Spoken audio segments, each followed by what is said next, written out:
Have you ever felt like you're just getting kind of bland, mediocre answers from your AI?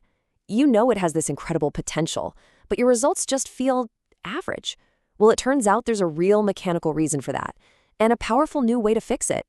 And what if I told you the solution isn't about writing better prompts, it's about fundamentally changing how you interact with the AI itself? Let's dive in. Okay, so let's start with a frustration that I'm sure you felt if you've used AI for more than 5 minutes. The sources we're digging into today give it the perfect name, the Pizza Hut problem. And this really gets to the core of why default AI can feel so underwhelming. This quote just absolutely nails it, doesn't it? I mean, think about a Pizza Hut pizza. It's not bad, but it's engineered to be perfectly acceptable to the largest possible number of people. It's not too spicy, it's not too adventurous. It's designed to avoid disappointment, not to create delight. And that is exactly what default AI is trained to do. So how does this actually play out? You've definitely seen this. You ask for restaurant recommendations for a trip, and what do you get? The most famous, most reviewed, average tourist traps. You ask for career advice, and you get this general wisdom that applies to everyone and therefore to no one in particular. It's giving you the safest possible answer, not the one that's actually right for you. You know, this isn't a bug, it's a core feature of how these models are built. It's something called the median trap. The AI is literally designed to find the statistical middle of all the possible good answers. It's aiming for the very center of the bell curve. But here's the catch. The really great, personalized breakthrough answers, they're always out on the edges of that curve. And here's why that happens. It's a process called reinforcement learning from human feedback, or RLHF. Basically, here's how it works. The model spits out a bunch of answers, and a general pool of human raters, who are not you, by the way, are paid to pick the best one. Over and over and over, the AI learns to generate answers that this big, diverse group will approve of.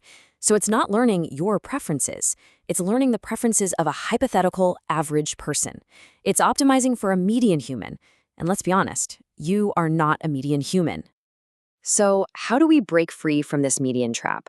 Well, the solution requires a pretty fundamental shift in how we think about using these tools.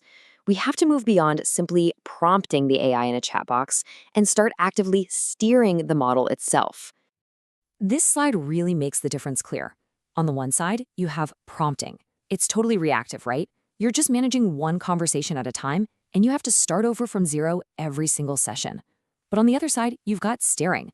It's proactive. You're actually configuring the model's core behavior, building this persistent layer of knowledge that makes the AI smarter for you over time.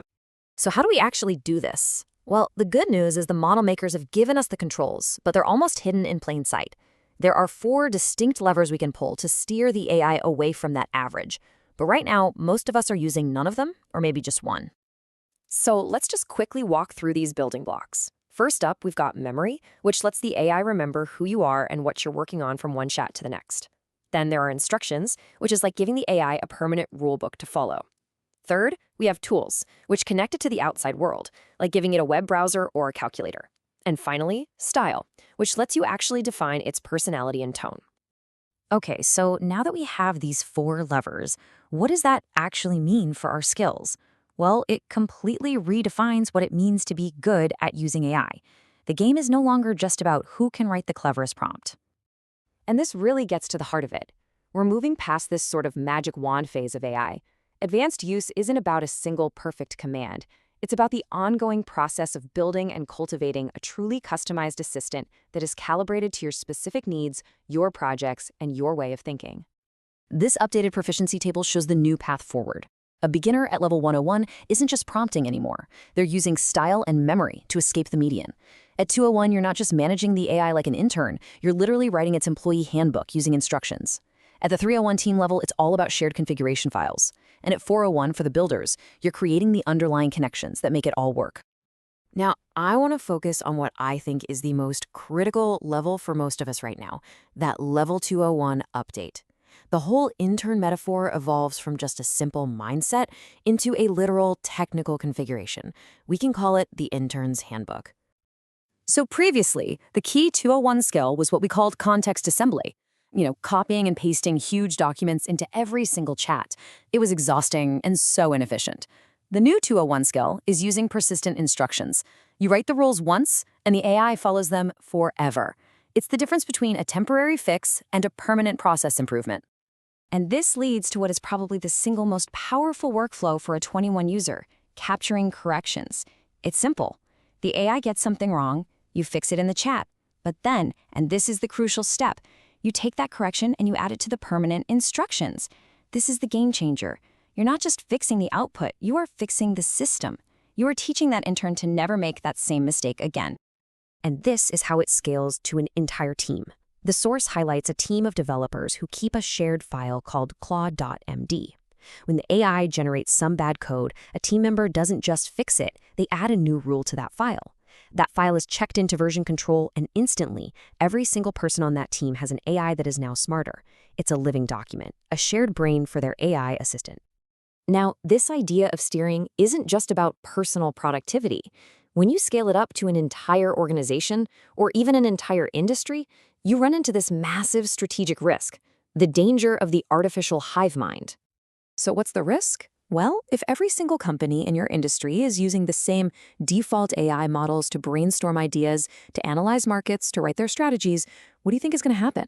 They're all going to get the same safe, generic, homogenized middle answers. And pretty soon, all of their strategies are going to start looking exactly the same. This is why steering is so incredibly important. It's the antidote to this convergence.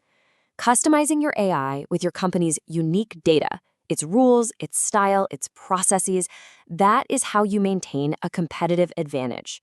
It's how you make sure your AI develops a unique institutional voice, rather than just becoming an echo of everyone else.